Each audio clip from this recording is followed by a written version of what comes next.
নমস্কাৰ ছাত্ৰীসকল, মই ইউটিউব চেনেলৰ স্বাগতম জনাইছোঁ। আজি আমি ক্লাছ 8ৰ ছ'চিয়েল ছায়েন্সৰ পাৰ্ট 9 মানৱ সম্পদ উন্নয়নৰ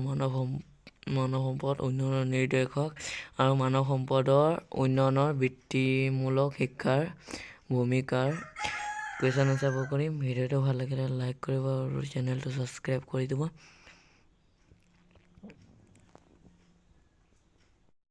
পাঠ 17 মানৱ সম্পদৰ উন্নয়নৰ নিৰ্দেশক আৰু মানৱ সম্পদৰ উন্নয়নত বৃত্তিমূলক শিক্ষাৰ ভূমিকা।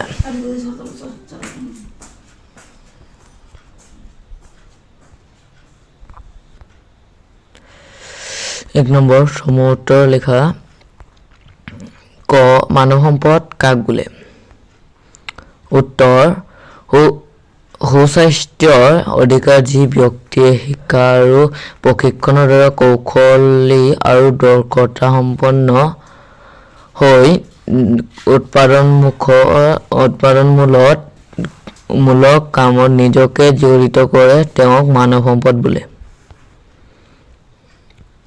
খ নম্বৰ দেশৰ উৎপাদন কাৰ্যত কোনে অংশগ্ৰহণ কৰিব পাৰে? উত্তৰ যি ব্যক্তিয়ে শাৰীৰিক আৰু মানসিক শ্ৰম কৰিব পাৰে আৰু ইয়াৰ লগতে তেওঁৰ প্ৰয়োজনীয় শিক্ষা আৰু প্ৰশিক্ষণ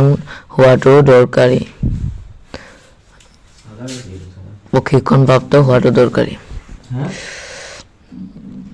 গ নম্বৰ মানৱ সম্পদ উন্নয়নৰ নিৰ্দেশক মানে কি?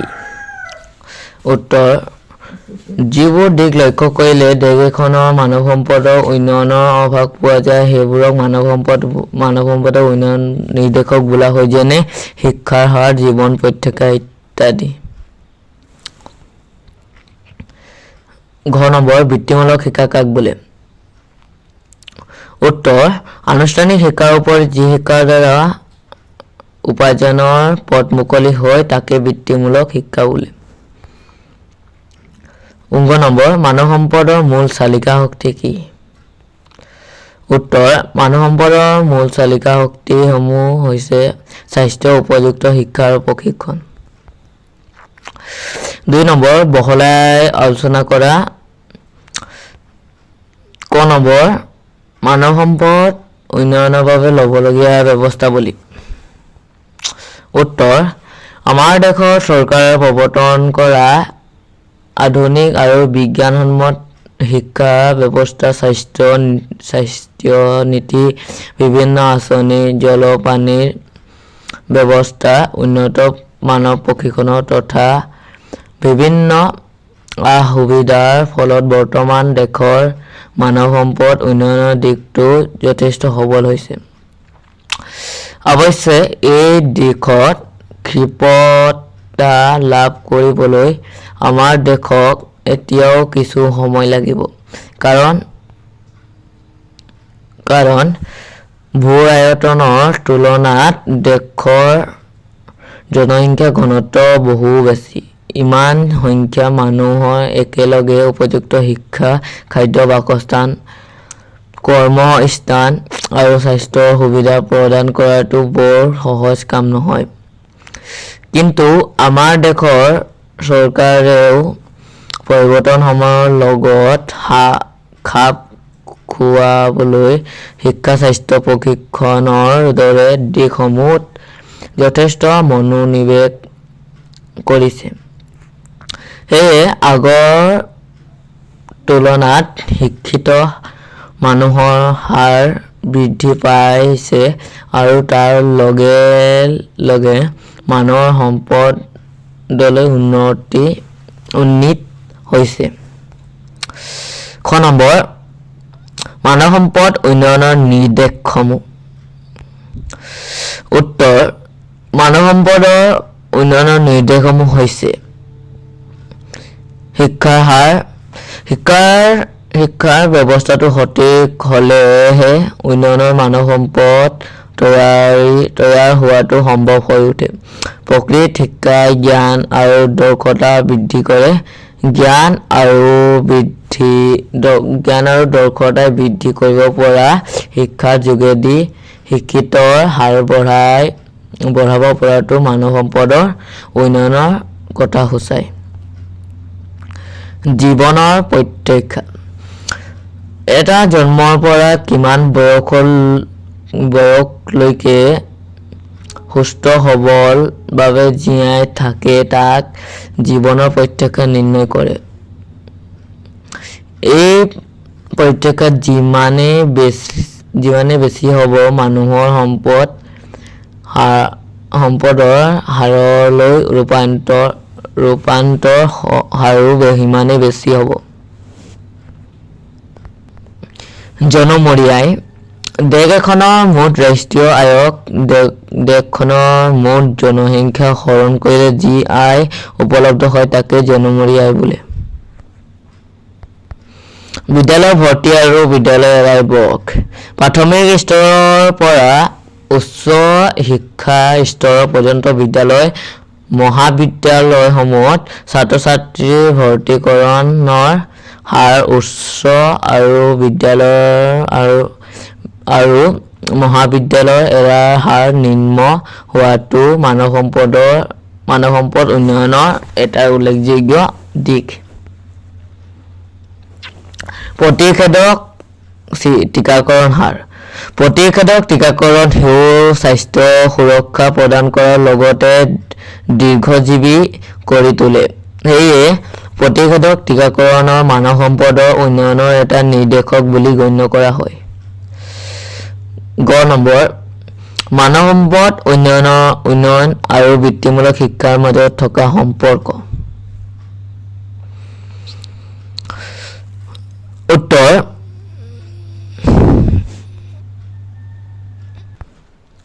উত্তৰ দৰিদ্ৰতাই মানৱ সম্পদৰ উন্নয়নৰ বাধা সৃষ্টি কৰে।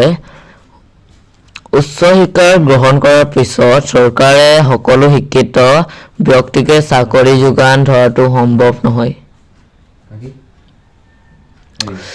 প্ৰচলিত শিক্ষা ব্যৱস্থাই আমাক আত্মনিৰ্ভৰশীল কৰি গঢ়ি তুলিব পৰা নাই।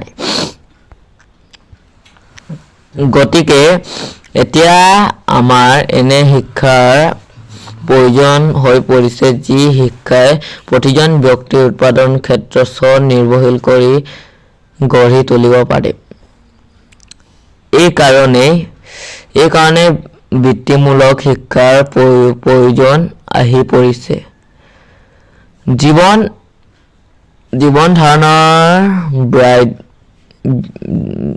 জীৱন ধাৰণৰ বাবে ব্যক্তি এজনে কি কাম কৰে তাক সেই মানুহজনৰ বৃত্তি বুলি কোৱা হয়। কোনো ব্যক্তিয়ে কাপোৰ চিলাই কৰাৰ প্ৰশিক্ষণ লৈ দৰ্জী হিচাপে জীৱিকা অৰ্জন কৰিলে সেইটো হ'ব তেওঁৰ বৃত্তি। ঠিক তেনেদৰে কাঠ মিস্ত্ৰী, ৰাজমিস্ত্ৰী, মোবাইল কম্পিউটাৰ ভাল কৰা মানুহ আধুনিক জীৱনৰ অপৰিহাৰ্য অংগ। এই বিষয়বোৰত প্ৰশিক্ষণ লৈ মানুহে অতি সহজে উপাৰ্জন পথ মোকলাব পাৰে।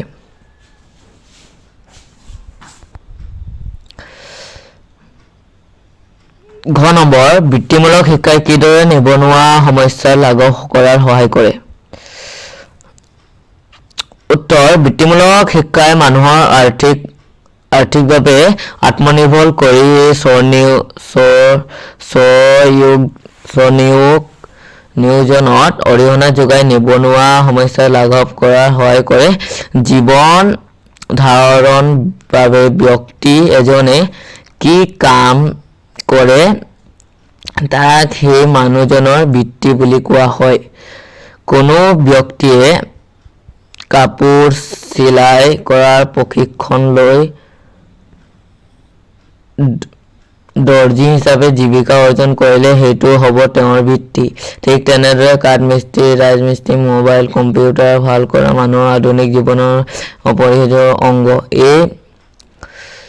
এই বিষয়বোৰত প্ৰশিক্ষণ লৈ মানুহে অতি সহজে উপাৰ্জন পথ মোকলাব পাৰে। 3 নম্বৰ শুদ্ধ অশুদ্ধ নিৰ্ণয় কৰা ক নম্বৰ প্ৰাকৃতিক সম্পদ বৃদ্ধি হ'লে দেশৰ উৎপাদন বৃদ্ধি হয় উত্তৰ অশুদ্ধ খ নম্বৰ মানুহ মাত্ৰই মানৱ সম্পদ নহয় উত্তৰ শুদ্ধ গ নম্বৰ জনসংখ্যা বৃদ্ধি মানৱ সম্পদৰ বৃদ্ধি হোৱা নুবুজে উত্তৰ শুদ্ধ ঘ নম্বৰ উচ্চ জীৱন প্ৰত্যাখ্যাই অনুন্নত মানৱ সম্পদৰ সূচায় উত্তৰ অশুদ্ধ গ নম্বৰ ৰাষ্ট্ৰীয় আয়ৰ বৃদ্ধিয়ে দেশ এখনৰ স্বাৱলম্বী হোৱাত সহায় কৰে উত্তৰ শুদ্ধ প্ৰথম নম্বৰ জন্মকালীন শিশুৰ মৃত্যুৰ হাৰে মানৱ সম্পদ উন্নয়নত বাধা সৃষ্টি কৰে উত্তৰ শুদ্ধ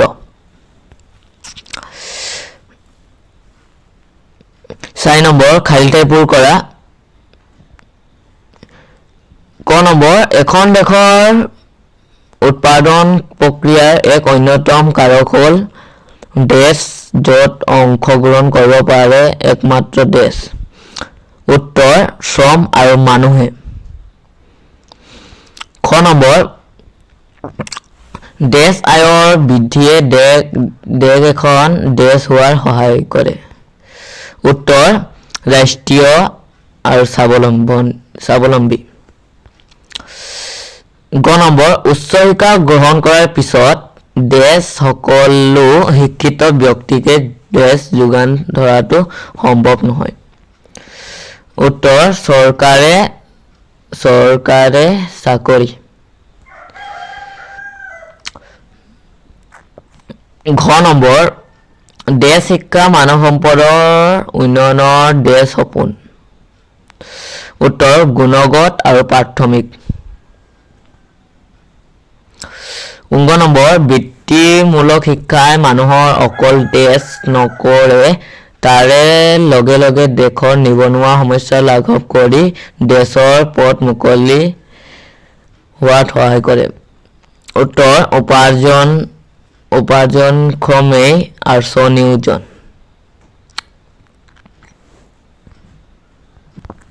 5 নম্বৰ সমতুকা লিখা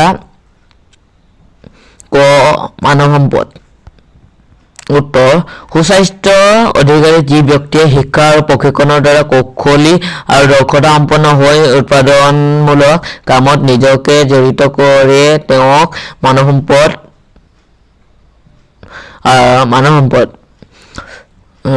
সম্পদ হিচাপে পৰিগণিত হ'বলৈ হ'লে মানুহে উন্নত মানৰ জীৱন নিৰ্বাহৰ বাবে প্ৰয়োজনীয় শিক্ষা প্ৰশিক্ষণ প্ৰাপ্ত হোৱাৰ লগতে সুস্বাস্থ্যৰো অধিকাৰী হ'ব লাগিব তাৰোপৰি ব্যক্তিৰ কাৰিকৰী দক্ষতা কৌশলতা ব্যৱস্থাপনা আদিৰ দৰে গুণবোৰ জৰিয়তে তেওঁৰ উৎপাদনমূলক কাৰ্যতো নিজকে জড়িত কৰিব লাগিব খ নম্বৰ মানৱ সম্পদৰ উন্নয়ন উত্তৰ মানৱ সম্পদ উন্নয়নৰ মানে মানুহক সম্পদলৈ উন্নীতকৰণ অৱস্থা বা মানৱ সম্পদৰ বিকাশ সাধন কৰা দেশ এখনত কেৱল জনসংখ্যা বৃদ্ধি হ'লেই মানৱ সম্পদৰ উন্নয়ন নহয় স্বাস্থ্য উপযুক্ত শিক্ষা আৰু প্ৰশিক্ষণৰ দ্বাৰা মানৱ সম্পদৰ বিকাশ সাধন কৰিব পাৰি ইয়াৰ লগতে দেশৰ উৎপাদন কাৰ্য প্ৰক্ৰিয়াত ব্যক্তিজন প্ৰত্যক্ষ বা পৰোক্ষভাৱে জড়িত হ'ব লাগিব যিমানে মানৱ সম্পদৰ উন্নয়ন হ'ব সিমানে দেশও উৎপাদন কাৰ্যত সফলতা লাভ কৰিব আৰু ৰাষ্ট্ৰীয় আয়ৰ বৃদ্ধি হ'ব ৰাষ্ট্ৰীয় আয় বৃদ্ধিয়ে দেশ এখনৰ স্বাৱলম্বী হোৱাত সহায় কৰে গ নম্বৰ মানৱ সম্পদ উন্নয়নৰ নিৰ্দেশক উত্তৰ মানৱ সম্পদৰ উন্নয়ন মানে মানুহক সম্পদলৈ উন্নীতকৰণ অৱস্থা বা মানৱ সম্পদৰ বিকাশ সাধন কৰা যিবোৰ দিশ লক্ষ্য কৰিলে দেশ এখনৰ মানৱ সম্পদৰ উন্নয়নৰ আভাস পোৱা যায় সেইবোৰকে মানৱ সম্পদৰ উন্নয়ন নিৰ্দেশক বোলে হয় যেনে শিক্ষাৰ হাৰ জীৱন প্ৰত্যক্ষ জনমৰি আয় বিদ্যালয় ভৰ্তি আৰু বিদ্যালয় এৰাৰ বয়স প্ৰতিষেধক টিকাকৰণ হাৰ ইত্যাদি ঘ নম্বৰ বৃত্তিমূলক শিক্ষা উত্তৰ আনুষ্ঠানিক শিক্ষাৰ উপৰি যি শিক্ষাৰ দ্বাৰা উপাৰ্জনৰ পথ মুকলি হয় তাকে বৃত্তিমূলক শিক্ষা বোলে প্ৰচলিত শিক্ষণ ব্যৱস্থাই আমাক আত্মনিৰ্ভৰ কৰি গঢ়ি তুলিব পৰা নাই গতিকে এতিয়া আমাক এনে শিক্ষাৰ প্ৰয়োজন হৈ পৰিছে যি শিক্ষাই প্ৰতিজন ব্যক্তিক উৎপাদনৰ ক্ষেত্ৰত নিৰ্ভৰশীল কৰি গঢ়ি তুলিব পাৰে এই কাৰণে বৃত্তিমূলক শিক্ষাৰ প্ৰয়োজনীয় আহি পৰিছে বৃত্তিমুখী শিক্ষাই মানুহক অকল উপাৰ্জনক্ষমেই নকৰে তাৰ লগে লগে দেশৰ নিবনুৱা সমস্যা লাঘৱ কৰি স্বনিয়োজন পথ মুকলি কৰি লোৱাত সহায় কৰে বৃত্তিমুখী শিক্ষা গ্ৰহণ কৰি আজিৰ যুগৰ মানুহে সহজে মটৰ মেকানিক কাঠৰ মিস্ত্ৰী ৰাজমিস্ত্ৰী আৰু painter beautician electrician mobile computer ভাল কৰা মানুহৰ দৰে জীৱিকা গ্ৰহণ কৰি স্বাৱলম্বী হ'ব পাৰিছে আজি ভিডিঅ' ইমানেই আছিল ভিডিঅ'টো ভাল লাগিলে লাইক কৰিব আৰু চেনেলটো ছাবস্ক্ৰাইব কৰি দিব